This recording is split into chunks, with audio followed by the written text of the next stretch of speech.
Hello everyone. In this video, I'll guide you through how to set up an IRS payment plan using TurboTax, step by step in a simple way. First, log into your account and open your filed tax return where you see a balance due.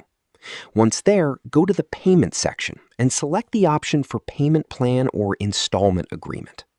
TurboTax will then guide you through the IRS payment setup process.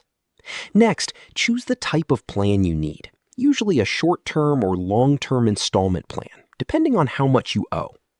After that, enter your bank details for automatic monthly payments, including routing and account number. You'll also need to choose the payment amount and due date for each month.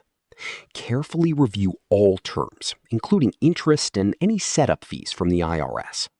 Once everything looks correct, submit your request and wait for approval confirmation. Your IRS payment plan will then be successfully set up. Subscribe to the channel for more videos.